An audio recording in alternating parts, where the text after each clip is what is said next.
దావీదు రాసిన చాలా కీర్తనకి నేను ఎప్పుడు ఒక మాట చెప్తాను. ప్రతి కీర్తనకి చరిత్ర ఉంటుంది. అందరూ చెప్పండి, ప్రతి కీర్తనకి చారిత్రక నేపథ్యం అంటారన్నమాట. అంటే దాని అర్థం ఏంటంటే, ఈ కీర్తన ఎవరు రాశారు, ఎప్పుడు రాశారు, ఎందుకు రాశారు, ఏమని రాశారు, ఇవి మొదటి భాగంలో. రెండో భాగంలో ఇంతకీ కీర్తనలో కీర్తనకారుడు ఏం చెప్పడానికి ప్రయత్నం చేశాడు. ఈ కీర్తన చదువుతున్నప్పుడు ఆ కీర్తనకారుడు వెళ్ళిన అనుభవం మీకు అర్థమవుతుంది.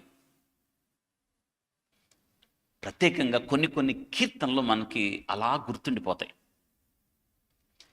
నేను ఆ మాటలు ఎప్పుడూ మర్చిపోలేనండి. నేను ఆ మాటలు నా గుండెల్లో దాచుకున్నాను అని ఒక్కొక్క సందర్భంలో మనం మాట్లాడతాం. మీతో ఎవరైనా ఒక గొప్ప వ్యక్తులు మాట్లాడినప్పుడు మనం కొన్ని కొన్ని మాటలు మనం మర్చిపోలేము కదా. కీర్తనలన్నీ అవే.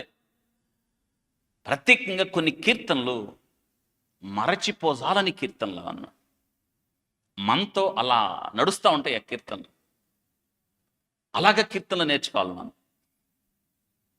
వింటున్నారా? 86వ కీర్తన కూడా అలాంటిది. దావీదు రాశాడు ఈ కీర్తన. ప్రారంభంలో చెప్పాను, ఎవరు రాశారు? దావీదు రాశాడు. ఎప్పుడు రాశాడు, ఎవరికి రాశాడు, ఎందుకు రాశాడు, ఏమని రాశాడు. ఈ కీర్తనలో మీకు తెలిసేది ఏంటంటే, ఈ కీర్తన ప్రత్యేకంగా దావీదు ప్రతి సందర్భంలో మనం చూస్తే స్పష్టంగా మీకు ప్రతి కీర్తన పైన మీరు చదువుతారు ఏమంటే, దావీదు పలానా వ్యక్తికి రాశాడు, పలానా ప్రధాన గాయకునికి రాశాడు, సౌలు ద్వారా తరం పడుతున్నప్పుడు రాశాడు. ఇలాగ మనం పైన ఏ సందర్భంలో కీర్తన రాశాడో మనం కొన్ని కొన్ని కీర్తనలు చాలా స్పష్టంగా చూడగలుగుతాం. కానీ ఈ కీర్తన దావీదు ఏ సందర్భంలో రాశాడో రాయలేదు. అంటే దీనికి ఒక విషయం మీకు అర్థం అవ్వాలి. దీనిని ఒకే సందర్భం అని మనం చెప్పలేం. ఎందుకో తెలుసా? ఇది అన్ని సమయాలలో అన్ని పరిస్థితులలో మనకు సరిపోయే కీర్తన. ప్రశ్న జాగ్రత్త వినాలి.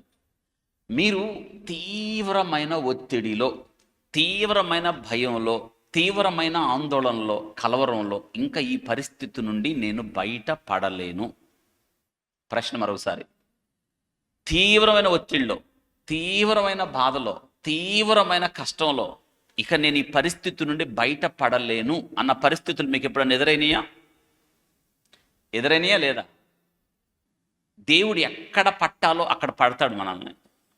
ఎక్కడ కొట్టాలో, అందుకే మనం ఇలా చెప్పాలి, నీతిమంతుడు నన్ను కొట్టుట లేదా గద్దించుట నాకేంటి, అది అవసరం. మనకి శ్రమ నొంది ఇండుట నాకు మేలాయను అని.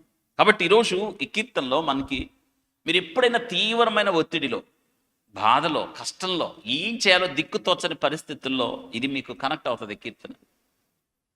అవును, ఈ కీర్తన 100% మిమ్మల్ని ధైర్యపరుస్తుంది, ఓదారుస్తుంది. మీరు ఎలా బయటపడాలో చెప్తుంది. ఒత్తిడిలో, కష్టంలో, బాధలో, దుఃఖంలో, నిట్టూర్పులో, ఒంటరితనంలో, వేదనలో, ఎవరూ లేని మన పరిస్థితుల్లో మనం మన జీవితాన్ని ఎలా తీసుకొని వెళ్ళాలి, ఈ కీర్తన మిమ్మల్ని నిలబెడుతుంది, ధైర్యపరుస్తుంది, ఓదారుస్తుంది అన్నమాట ఈ కీర్తన.